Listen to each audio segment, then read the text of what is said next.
আজি অসমৰ লাখ লাখ মহিলাৰ একাউণ্টত সোমাইছে লাখপতি বাইদেউৰ প্ৰথম কিস্তিৰ ধন হয় হিমন্ত বিশ্ব শৰ্মা ডাঙৰীয়াই যি প্ৰতিশ্ৰুতি দিছিল প্ৰথম প্ৰতিশ্ৰুতি তেওঁ ৰক্ষা কৰিছে তেওঁ প্ৰথম কিস্তিৰ যি টকা 10000 টকা এই 10000 টকা ইতিমধ্যে মহিলাসকলক দিছে লাখ লাখ মহিলাক ইতিমধ্যে দিছে কিন্তু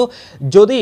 আপোনাৰ একাউণ্টত লাখপতি বাইদেউৰ পইচা সোমোৱা নাই আজি যি লাখপতি বাইদেউৰ পইচা হিমন্ত বিশ্ব শৰ্মা ডাঙৰীয়াই যি দিছে চৰকাৰখনে যে দিয়াৰ আপোনালোকক প্ৰতিশ্ৰুতি দিছিল আজি যি লাখপতি বাইদেউৰ পইচা ইতিমধ্যে দিয়া হৈছে 35খন জিলাত ইতিমধ্যে লাখপতি বাইদেউৰ পইচা দিয়া হৈছে লাখ লাখ মহিলাই এই সুবিধা লাভালাভ উঠাইছে যদি আপোনাৰ একাউণ্টত লাখপতি বাইদেউৰ পইচা সোমোৱা নাই যদি আপুনি লাখপতি বাইদেউৰ কাৰণে এপ্লাই কৰিছিল যদি আজি আপুনি পাম বুলি ভাবিছিল যদি আপুনি আপোনাৰ আশাবোৰ এতিয়াও যদি পূৰণ হোৱা নাই আপোনাৰ মোবাইলটো আপুনি বাৰে বাৰে চেক কৰি আছে লাখপতি বাইদেউৰ পইচা সোমাইছে নেকি লাখপতি বাইদেউৰ ফালৰ পৰা কিবা আপোনাৰ তাত ফোন আহিব নেকি যদি আপোনাৰ তাত তেনেকুৱা কোনো ধৰণৰ পইচা সোমোৱা নাই যদি কোনো ধৰণৰ লাখপতি বাইদেউৰ পৰা আপোনালোকৰ তাত ফোন আহা নাই লাখপতি বাইদেউৰ পইচাৰ নামত তেতিয়াহলে এই ভিডিওটো কিন্তু আপোনালোকৰ কাৰণে অতিকৈ বেছি গুৰুত্বপূৰ্ণ আপোনালোকে হয়তো বহুত চিন্তাত আছে আপোনালোকে ভাবিছে চাগে লাখপতি বাইদেউৰ ফৰ্মটো মই ফিলআপ কৰিছিলো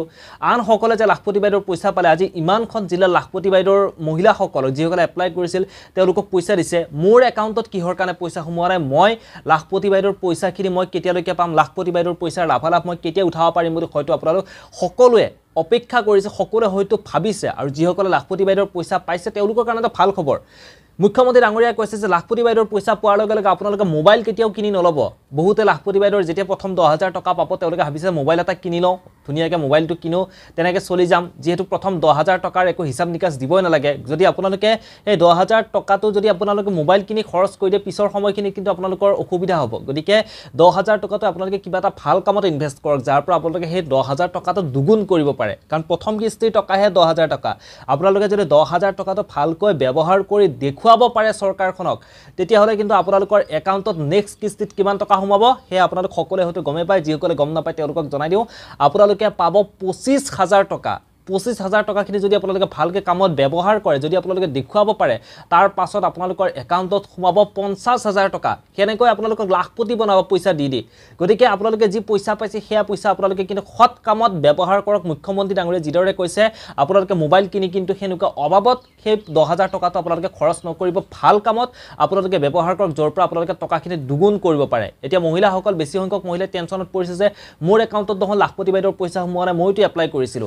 লাখপতি বাইদেউৰ আপোনালোকে যিসমূহ লিষ্ট দিয়া হৈছিল সেই লিষ্টসমূহৰ পৰা তেওঁলোকক বাছনি কৰা হৈছে আসলে কোন কোন লাখপতিৰ কাৰণে উপযুক্ত লাখপতি সকলোকে দিয়াটো যেহেতু সম্ভৱপৰ নহয় কিছু সংখ্যক এনেকুৱা ব্যক্তি আছে তেওঁলোকে আৰ্থিকভাৱে সবল তেওঁলোকক লাখপতি বাইদেউৰ পইচা তেওঁলোক দৰকাৰে নাই তেওঁলোকৰ বিভিন্ন ধৰণৰ সুবিধা আছে তেওঁলোকে লাখপতি টকা নোহোৱাকেও তেওঁলোকে জীৱনটো চলাই নিব পাৰে গতিকে সেই সকল ব্যক্তিৰ নাম কিন্তু লাখপতি বাইদেউৰ পৰা কাট খাই গৈছে তাৰ লগতে চৰকাৰে আগতে নিয়ম যেতিয়াই লাখপতি বাইদেউৰ যি এই আঁচনিখন উলিয়াইছিল তেতিয়া সকলোকে জনাইছিল যে যদি সন্তান দুটাতকৈ ওপৰত যদি থাকে তিনিটা চাৰিটাকৈ যদি সন্তান থাকে তেতিয়াহলে সেই লাখপতি বাইদেউৰ পইচাৰ লাভালাভ কিন্তু উঠাব নোৱাৰিব এনে ধৰণৰ নিয়মবোৰ কিন্তু প্ৰথমতে আছিল যদি আপোনালোকে সেই সকলোবোৰ নিয়ম আপোনালোকে জানি শুনিও যদি আপোনালোকে ভুল কৰিছে যদি আপোনাৰ সন্তান 3-4টা আছে তাৰ পাছতো যদি আপুনি লাখপতি বাইদেউৰ এপ্লাই কৰিছে তেতিয়াহলে কিন্তু হয়তো আপোনাৰ সেই লিষ্টখনৰ পৰা আপোনাৰ নাম কাট খাবও পাৰে আপোনাৰ নামটো হয়তো তাৰ পৰা কাট খাই যাব পাৰে গতিকে হেতু কাৰণে হয়তো আপুনি লাখপতি বাইদেউৰ টকা নাপাব পাৰে কিন্তু যদি আপুনি সকলোখিনি ঠিকঠাক কৰিছে আপুনি যদি লাখপতি বাইদেউৰ কাৰণে উপযুক্ত তাৰ পাছতো যদি আপোনালোকৰ একাউণ্টত সোমোৱা নাই পইচা তেতিয়াহলে আপোনালোকে কিন্তু ইমান চিন্তা কৰিবলগীয়া বিশেষ একো কাৰণ নাই ইতিমধ্যে 35খন জিলাতহে লাখপতি বাইদেউৰ পইচা দিয়া হৈছে আৰু বহু ঠাইত লাখপতি বাইদেউৰ পইচা দিবলৈ এতিয়া বাকি আছে 35খন জিলাত লাখপতি বাইদেউৰ পইচা দিছে আৰু বহু লাখপতি বাইদেউৰ পইচা দিবলৈ এতিয়াও বাকি আছে গতিকে আপোনালোকে লাহে লাহে একাধিকক্ৰমে লাখপতি বাইদেউৰ পইচা পাব হেয়া হিমন্ত বিশ্ব শৰ্মা ডাঙৰীয়াই ইতিমধ্যে জনাইছে আপোনালোক সকলোৱে হয়তো গম পাইছে গতিকে যিসকলে পইচা পাইছে তেওঁলোকলৈ শুভেচ্ছা থাকিল আৰু যিসকলে পোৱা নাই তেওঁলোকেও সোনকালে লাখপতি বাইদেউৰ পইচাটো পাব বুলি মই আশা কৰিছো আৰু আপোনালোকে কোনে কোনে লাখপতি বাইদেউৰ পইচা পাইছে এটা কমেন্ট বক্সত কমেন্ট কৰি জনাবৰ কাৰণে একেবাৰে নাপাহৰিব এতিয়ালৈকে মই কিন্তু কাৰো পইচা শুনা নাই দে কোনোবা লাখপতি বাইদেউৰ পইচা পাইছে বুলি যদিহে আপোনালোকে পাইছে তেতিয়াহলে কমেন্ট বক্সত কমেন্ট কৰি জনাবচোন মোৰ অন্তত জানি ভাল লাগিব দিয়কচোন সঁচাকৈ দে পাইছে কোনোবাই লাখপতি বাইদেউৰ পইচা বুলি এতিয়ালৈকে শুনাই নাই অৱশ্যে মই লাখপতি বাইদেউৰ পইচা পোৱা কথাটো বাকি যি হওক নহওক মনৰ কথাখিনি আপোনালোকৰ লগত কলো এনেকুৱা ধৰণৰ খবৰবোৰ প্ৰতিটো মুহূৰ্ততে মই আপোনালোকক দি যাব কাৰণে চেষ্টা কৰিম আপোনালোকে চেনেলটো সাবস্ক্ৰাইব কৰি ৰাখিব কাষত থকা বেল আইকনটো বজাই দিব কাৰণে একেবাৰে নাপাহৰিব যদিহে মোৰ ভিডিঅ'বোৰ চাই আপোনালোকে ভাল পায় ধন্যবাদ পুনৰ লগ পাম